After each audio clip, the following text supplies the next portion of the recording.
So यदि तपाईँ चाहिँ एउटा प्रिमियम मिड रेन्ज फोन अथवा टप एन्ड फ्ल्यागसिप फोन किन्दै हुनुहुन्छ भने चाहिँ आई अलवेज रेकमेन्ड स्यामसङको ए सिरिज र एस सिरिज रेस्पेक्टिभली। यो वर्ष स्यामसङको S23 सिरिज चाहिँ तपाईँलाई थाहा नै होला एउटा सुपर हिट प्रडक्ट थियो भने ग्यालेक्सी A34 र A54 पनि आफ्नो प्राइस रेन्जको लागि राम्रै प्रिमियम डिभाइसेसहरू हुन्। तर स्यामसङको 20,000देखि 30,000को प्राइसको त्यो लाइनअप हेर्नुहुन्छ भने चाहिँ एकदमै बिलो एभरेज प्रडक्ट्सहरू चाहिँ छन् इन 2023।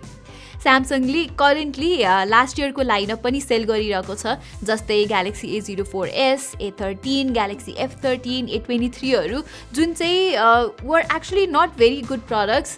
मैले त्यतिखेर नै मेरो रिभ्युजहरूमा पनि भनेको थिएँ कि Samsung needs to bring good value mid range phones in the future भनेर।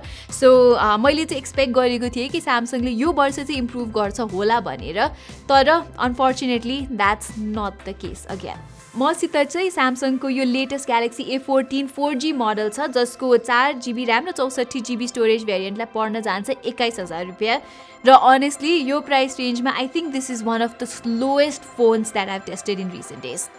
स्पेक्स हेर्दाखेरि चाहिँ यो फोन मलाई ठिकै लागेको थियो। यहाँ चाहिँ तपाईँले S23 टाइपको डिजाइन पाउनुहुन्छ अनि you get a full HD LCD display. यहाँ तपाईँले मिडियाटेकको हिलियो G80 प्रोसेसर पाउनुहुन्छ र 50 मेगापिक्सलको ट्रिपल क्यामेरा सेटअप छ यहाँ। तर as soon as I started using this phone, यो फोनले चाहिँ मलाई स्याडली राम्रो युजर एक्सपिरियन्स चाहिँ दिएन।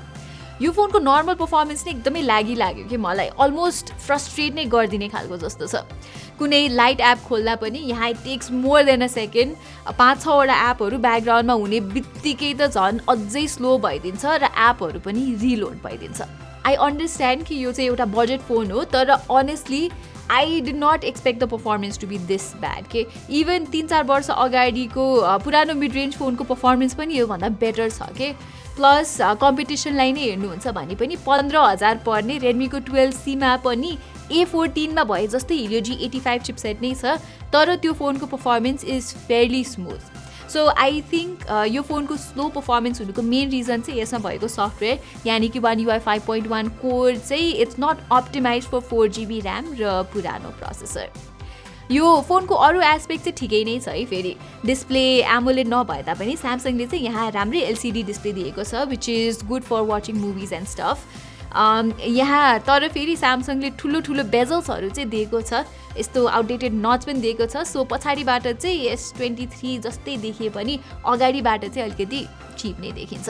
यो फोनको थिकनेस पनि अलिकति बढी नै लाग्यो मलाई र अलि हेभी पनि छ। सो चलाउँदाखेरि A14 कम्फर्टेबल नै चाहिँ फिल हुँदैन। एनिवे अब कुरा अगाडि बढाउनु पर्दाखेरि चाहिँ यसको मेन क्यामेराले ठिकै फोटोहरू खिच्छ डे टाइमको बेलामा। स्यामसङको प्रोसेसिङ राम्रो छ when it comes to cameras र इट सोज हियर। तर प्रोसेसर विक भएर होला यहाँ 1080p भिडियो रिकर्डिङ मात्रै छ, नो 4K रिकर्डिङ, र यो फोनमा चाहिँ नाइट मोड पनि अप्सन छैन के, विच इज भेरी स्ट्रेन्ज। त्यसै गरी पर्फर्मेन्स त स्लो छँदैछ। यहाँ चाहिँ स्यामसङले राम्रो भाइब्रेसन मोटर पनि दिएको छैन, सो टाइप गर्दाखेरि बजी टाइपको एभरेज फिडब्याक आउँछ। स्पिकर पनि यहाँ सिङ्गल नै हो, नो स्टेरियो, सो आउटपुट एकदमै एभरेज नै छ। सो ओभरअल सबै कुरालाई हेर्ने हो भने A14 4G चाहिँ स्याडली मेरो रेकमेन्डेसनमा चाहिँ पर्दैन।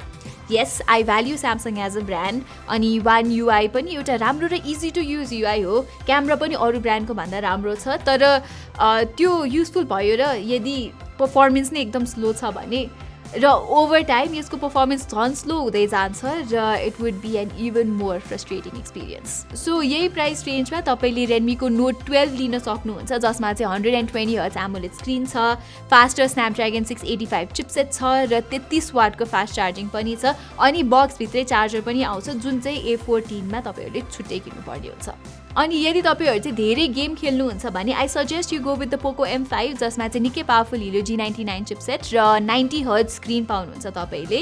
र चाँडै रियलमीले पनि नार्जो N55 भन्ने फोन लन्च गर्दैछ जुन चाहिँ एमाजोन इन्डियाको हाइएस्ट सेलिङ बजेट फोन थियो last week. So there are better अनि मोर रिलायबल अप्सन्स के। Just don't go with the brand भन्छु म। कुनै प्राइस रेन्जमा चाहिँ इभन स्यामसङले पनि राम्रो फोन्सहरू बनाउँदैन।